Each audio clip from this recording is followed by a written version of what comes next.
Hello मेरे प्यारे बच्चों, मैं आरती मिश्रा आप सबका साइंस सर्किट चैनल में स्वागत करती हूँ। तो आप लोग कैसे हो? होप सो आप लोग ठीक होंगे। आज हम एक बहुत ही इंपॉर्टेंट टॉपिक शुरू कर रहे हैं, मेटल एंड नॉन मेटल। ये चैप्टर एग्जाम में बहुत बार आता है और आपके डेली लाइफ एग्जाम्पल से जुड़ा है। तो चलिए स्टेप बाय स्टेप समझते हैं। सबसे पहले हम देखेंगे इंट्रोडक्शन पार्ट कि हम इस चैप्टर में पढ़ने क्या जा रहे हैं। सबसे पहले हम देखेंगे physical properties of metal and non metal, metal non metal की फिजिकल प्रॉपर्टीज, फिर मेटल और नॉन मेटल की केमिकल प्रॉपर्टीज, फिर इसके बाद हम देखेंगे reactivity series, reaction of a metal with non metal, metal और नॉन मेटल का रिएक्शन देखेंगे, आयोनिक कंपाउंड क्या होता है, मेटल हमें कहाँ से मिलते हैं, मेटल कहाँ से एक्सट्रैक्ट किए जाते हैं। ये सारी चीजें हम इस चैप्टर में पढ़ेंगे। सबसे पहले हम ये समझेंगे कि दुनिया में जो भी सब्सटेंस होते हैं वो ब्रॉडली दो ग्रुप्स में डिवाइड होते हैं। कौन कौन से? एक है मेटल और दूसरा है नॉन मेटल। मेटल क्या होता है? Metal are iron, aluminium, silver, copper, ये सारे हमारे मेटल होते हैं। और non metal hydrogen, nitrogen, sulphur, oxygen, ये सारे हमारे नॉन मेटल होते हैं। अब हम देखेंगे इसकी फिजिकल प्रॉपर्टीज। ये देखिए, iodine, iodine, sulphur is a yellow non metal. Sulphur क्या है? एक येलो कलर का नॉन मेटल होता है। कार्बन, ये भी हमारा क्या है? Non metal. रेड फॉस्फोरस, ये भी हमारा है नॉन मेटल। अब हम मेटल और नॉन मेटल की फिजिकल प्रॉपर्टीज देखेंगे। लस्टरस, ये मेटल कैसे होते हैं? ये है metal,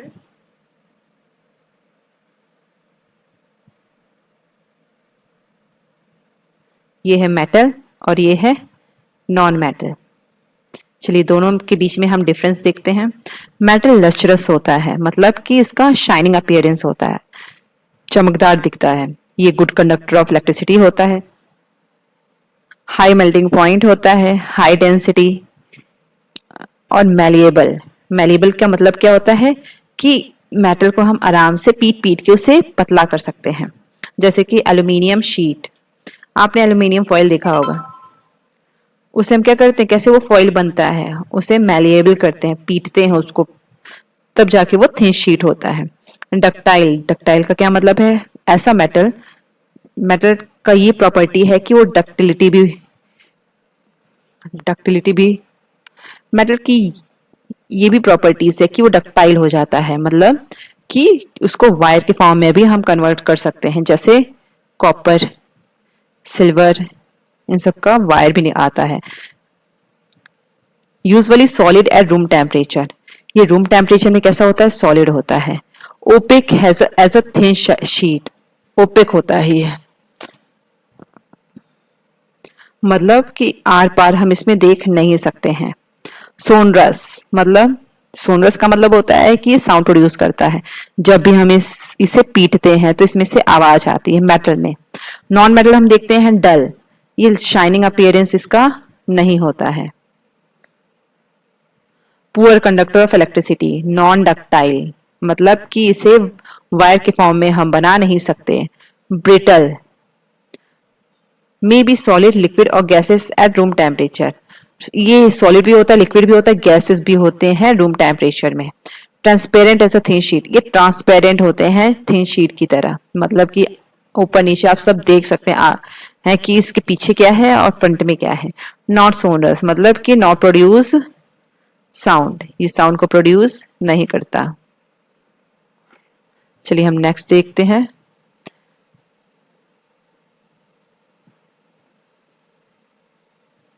chemical properties of metal and non metal. Metal and non metal की केमिकल प्रॉपर्टीज। सबसे पहले हम एयर के साथ उसको रिएक्ट करवाएंगे।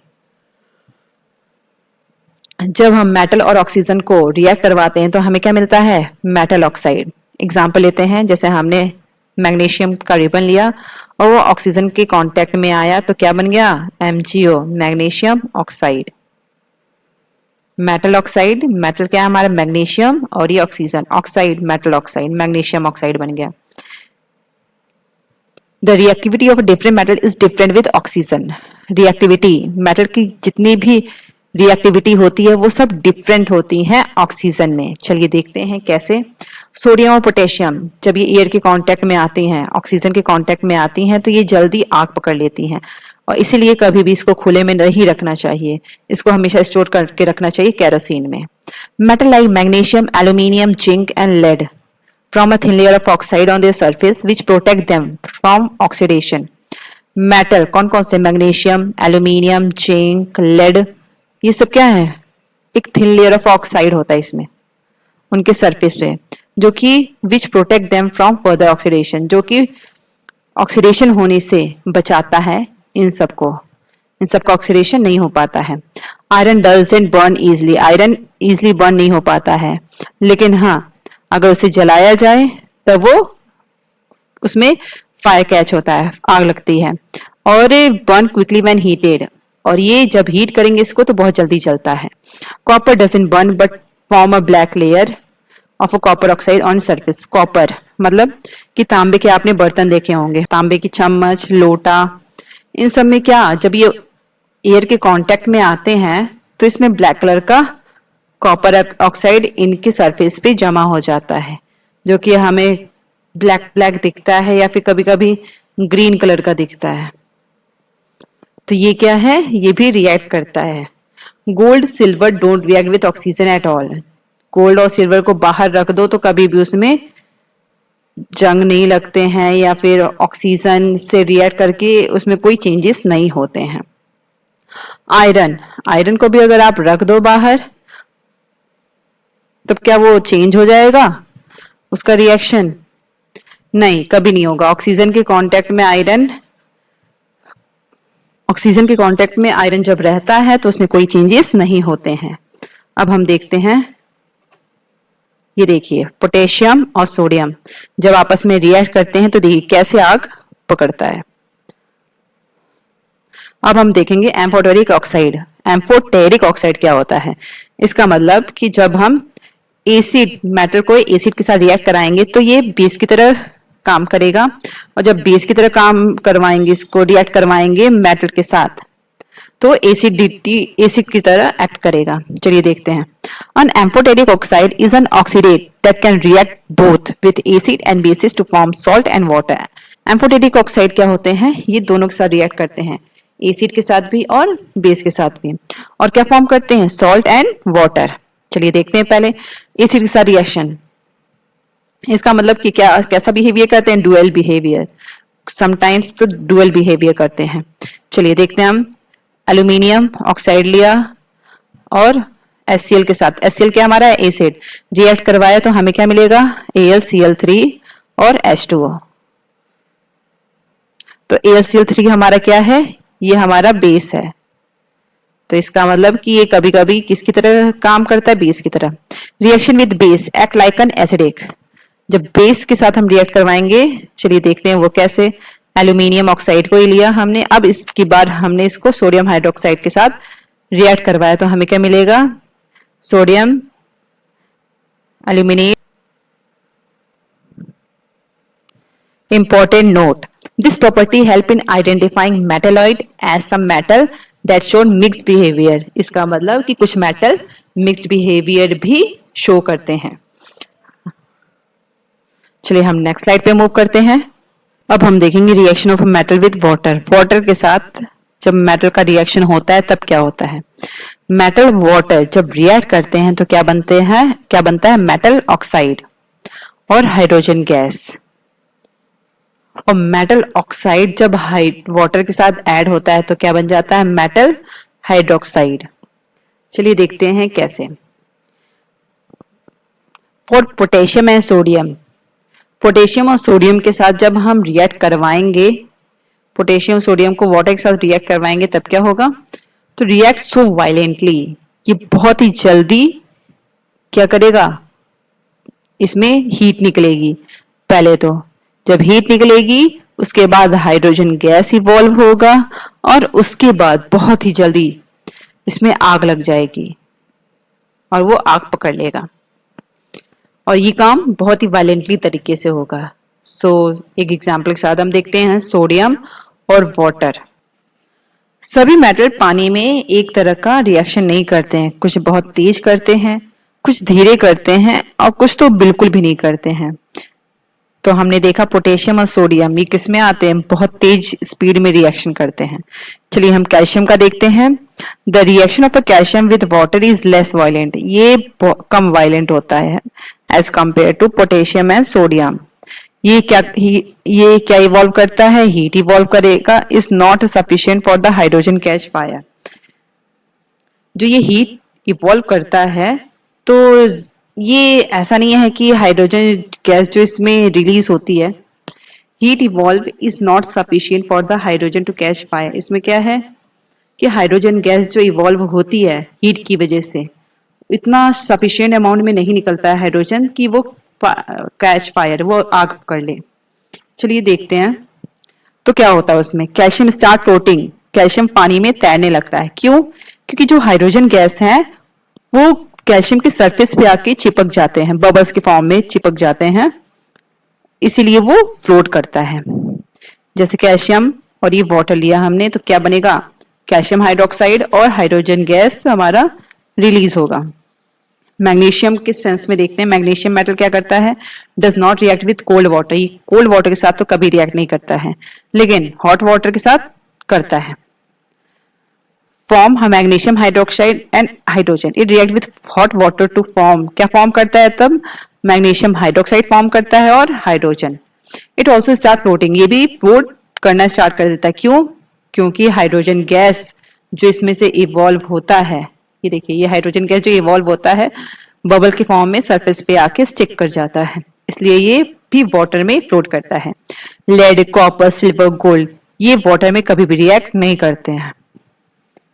चलिए हम आगे मूव करते हैं।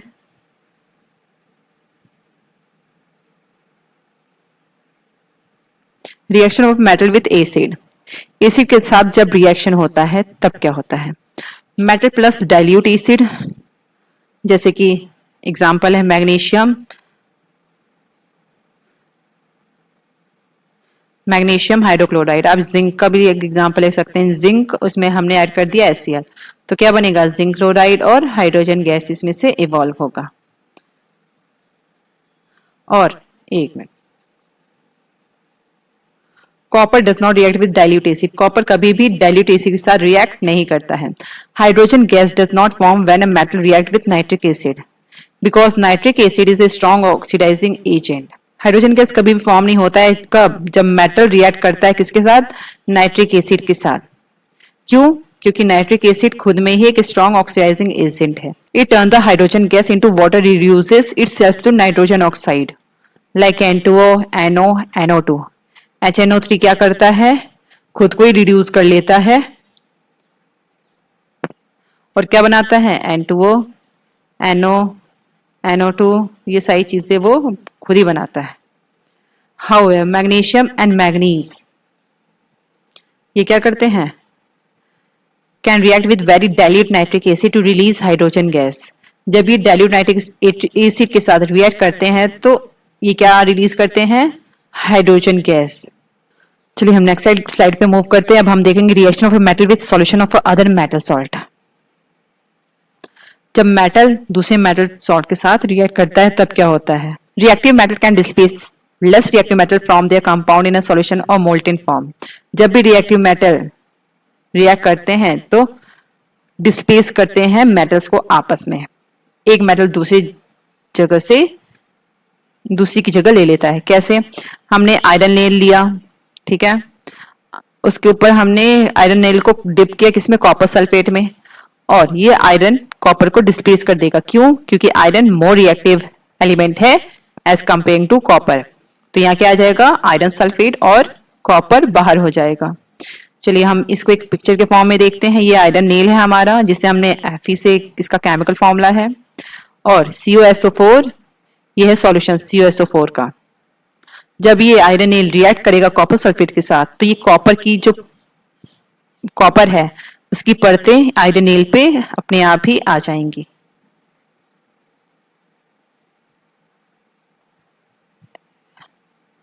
और हमारा रिएक्शन किस फॉर्म में हो जाता है, इसमें आयरन कॉपर आ जाएगा और हमारा रिएक्शन जो लिक्विड फॉर्म में है वो ब्लू कलर का हो जाता है।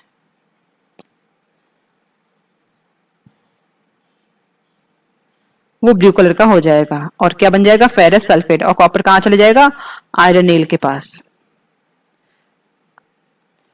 सभी मेटल एक तरह से रिएक्ट नहीं करते हैं, इसलिए साइंटिस्ट ने एक रिएक्टिविटी सीरीज बनाई है जिसे हम एक्टिविटी सीरीज भी कहते हैं।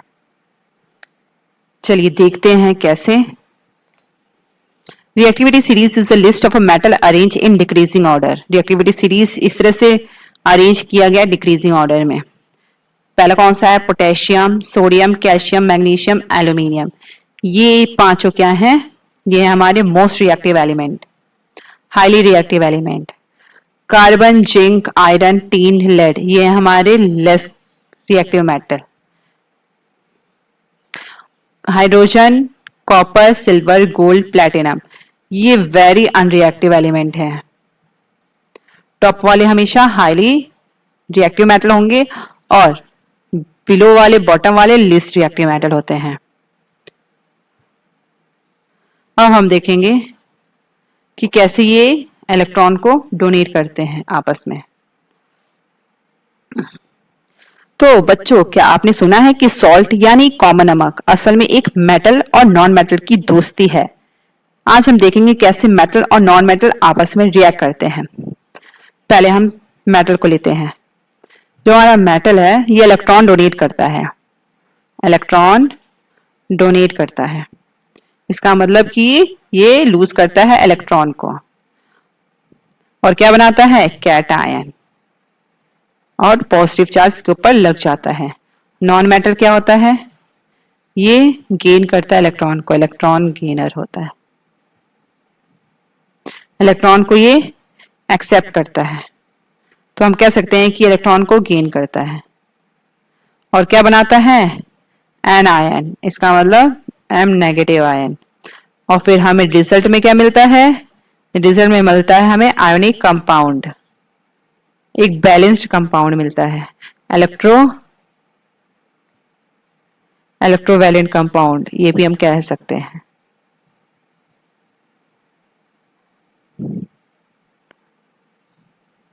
चलिए हम एग्जाम्पल समझते हैं। ये हमारा सोडियम और ये हमारा क्लोरीन। सोडियम क्या कर रहा है, ये देखिए, इसका एक इलेक्ट्रॉन जा रहा है, तो ये बहुत दुखी है कि मेरा एक इलेक्ट्रॉन चला गया। लेकिन क्लोरीन बहुत खुश है, क्यों, क्योंकि जब ये इलेक्ट्रॉन ले लेगा तो इसके ऑक्टेट कंप्लीट हो जाएंगे।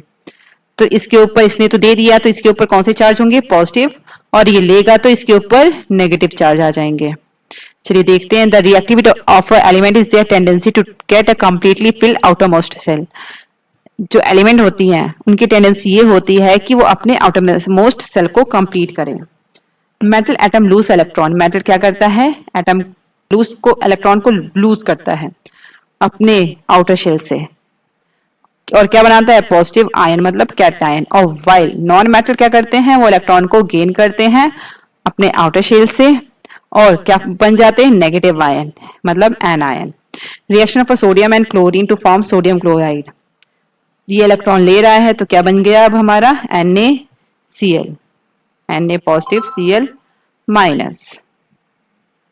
एक और हम एग्जांपल देखते हैं मैग्नीशियम ऑक्साइड का, Mg और O2। Mg में कैसा चार्ज होगा, पॉजिटिव, और O में नेगेटिव, तो ये क्या बन जाएगा, 2MgO, मैग्नीशियम ऑक्साइड।